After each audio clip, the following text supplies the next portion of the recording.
What if I told you that the very act of trying to change yourself is what prevents change from happening? What if the endless effort to become something better, to fix yourself, to improve, is the very thing that keeps you trapped in the patterns you wish to escape? We live in a world obsessed with action. Do more, try harder, push through, transform yourself. But perhaps there is something profoundly revolutionary in doing absolutely nothing. Not the nothing of laziness or indifference. Not the nothing of escape or avoidance. But the nothing that comes when the mind stops its constant chattering. When effort ceases. When you simply are. In this moment, as you listen to these words, notice how your mind immediately wants to do something with them. It wants to analyze, to agree or disagree, to store them away for later use.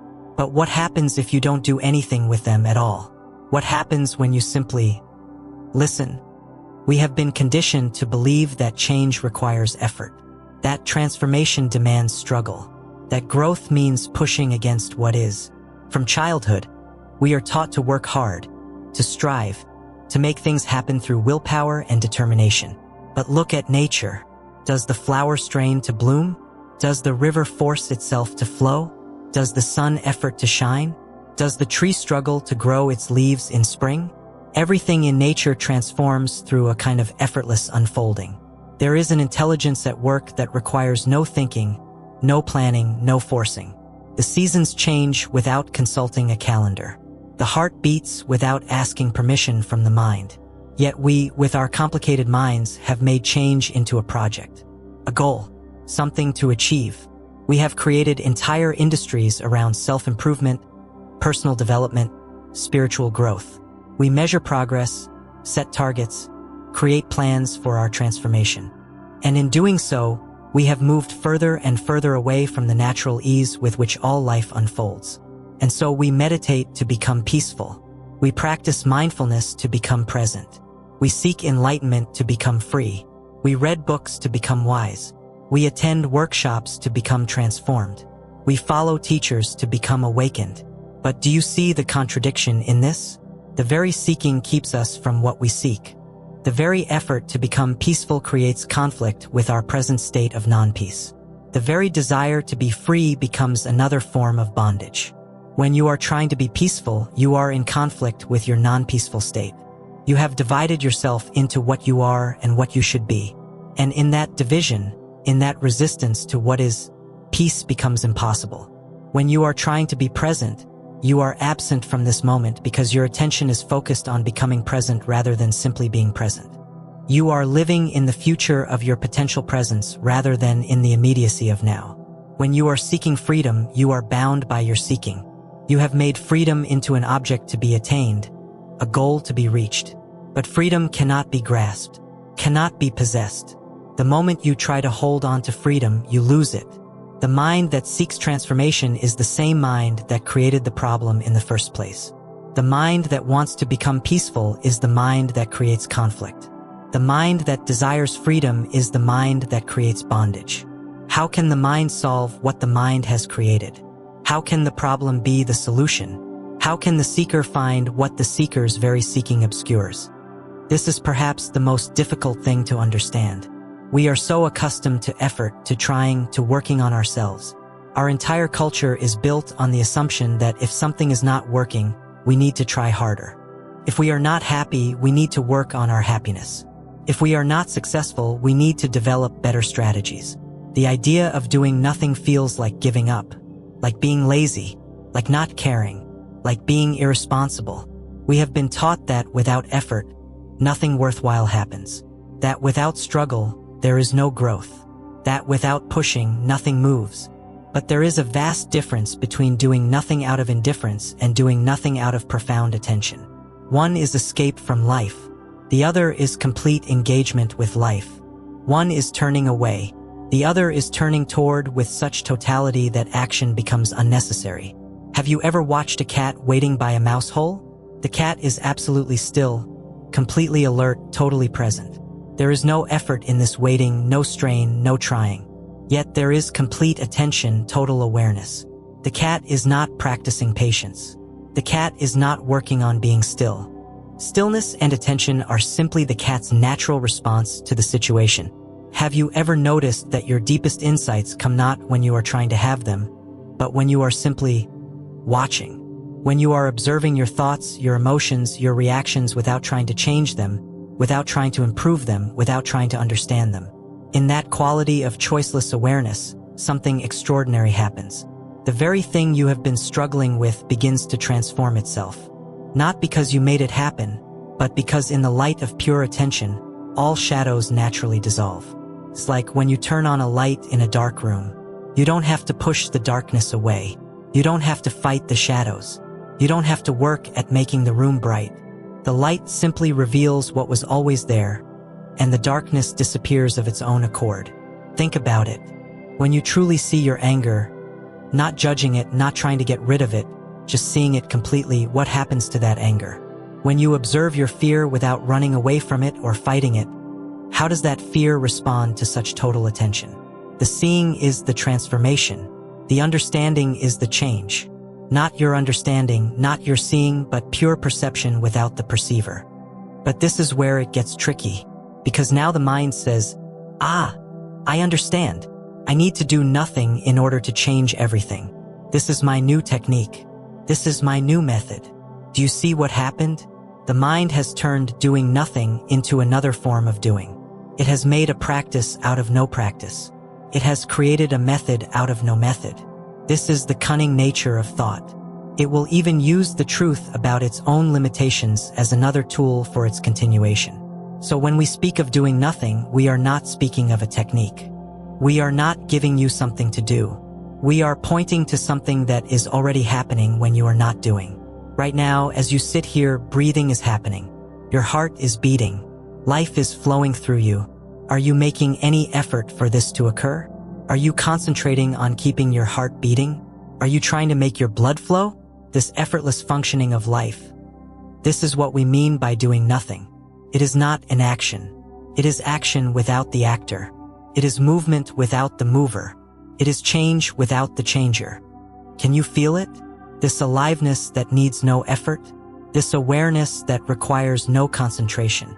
This peace that asks for no practice? It is here now. It has always been here. It is what you are underneath all the trying, all the seeking, all the struggling to become someone else. But we miss it because we are looking for something else. Something more dramatic. Something that feels like an achievement. We want change to be noticeable, measurable, something we can feel proud of. The ego wants to take credit for transformation. I did this. I achieved this. I became this. But real change happens in the absence of the ego. It happens when there is no one there to take credit. Have you ever experienced a moment of complete silence? Not the silence of an empty room, but the silence of an empty mind? In that silence, were you trying to be silent? Were you practicing silence? Or was silence simply there? That silence is not the opposite of noise. It is not something you create by stopping thoughts. It is the space in which all thoughts appear and disappear. It is what remains when thinking stops of its own accord. And in that silence, everything changes without anything changing. You are the same person, but completely different. The world is exactly as it was, but utterly transformed. This is the paradox of doing nothing. Nothing changes and everything changes.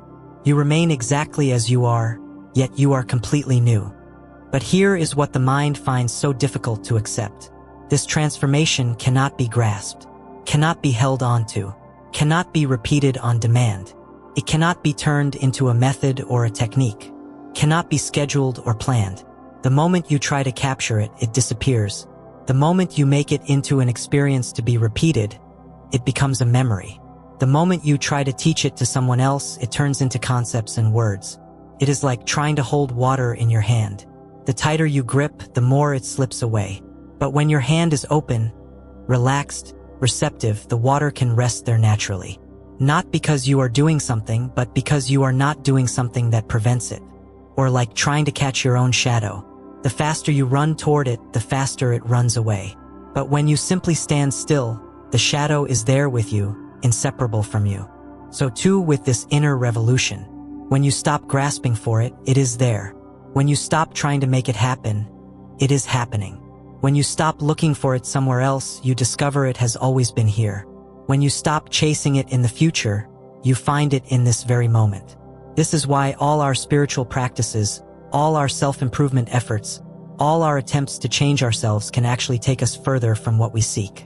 Not because they are wrong or bad, but because they are based on the fundamental assumption that what we are looking for is not already here. They assume that you are incomplete and need to become complete, that you are broken and need to be fixed, that you are ignorant and need to become wise, that you are bound and need to become free. But what if this assumption is false? What if you are already whole? What if there is nothing to fix? What if wisdom is your natural state when ignorance is not being manufactured? What if freedom is what you are when bondage is not being created? But what if peace is not something you achieve, but something you are? What if freedom is not something you gain, but something you already have? What if love is not something you find, but something you embody naturally when all the barriers are seen through? The mind rebels against this. But I don't feel peaceful. I don't feel free. I don't feel loving. And that's perfectly natural. The conditioned mind will always feel incomplete, always feel like something is missing, always feel like it needs to become something other than what it is. But you are not the conditioned mind. You are the awareness in which the mind appears. You are the space in which all experiences arise and pass away. You are the silence from which all sounds emerge and into which they return. The mind can never be permanently peaceful because its nature is movement, thought, reaction. But you, the real you, the aware presence that you are, that is peace itself. Not peaceful but peace. Not loving but love. Not free but freedom. And this is revealed not through doing, but through undoing. Not through adding something new, but through dropping what is false. Not through becoming, but through simply being. So what does this mean practically? How do you live this understanding? How do you function in a world that demands action, decisions, responses? The beautiful thing is, you don't have to figure it out. Life lives itself through you when you get out of the way. Decisions make themselves when you stop forcing outcomes.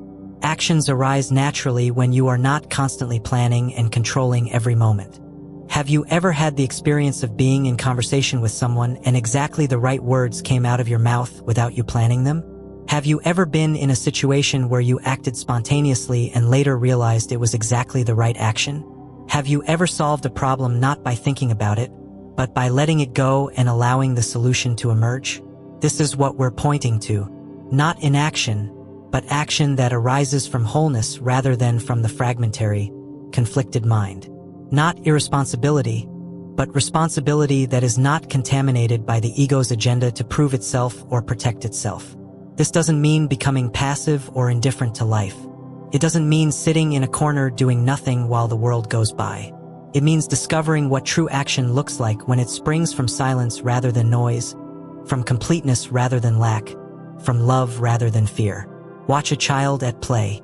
See how completely absorbed they are in this moment, how effortlessly they move from one activity to another, how naturally joy flows through them. They are not trying to be joyful. They are not working on being present. They are not practicing mindfulness. They simply are what they are, completely and unselfconsciously. This is your natural state. Not childishness, but the innocence that exists before the mind creates problems that don't really exist. The simplicity that remains when complexity is seen through. The ease that emerges when struggle is recognized as unnecessary. But notice how quickly the mind wants to turn this into another project. Yes, I need to be more like a child. I need to practice being spontaneous. I need to work on being natural. Do you see the contradiction? How can you practice being natural? How can you work on being effortless? How can you try to be spontaneous? But don't make this into another spiritual concept. Don't turn this into a new belief system. Don't practice doing nothing as if it were a technique. Instead, just stop.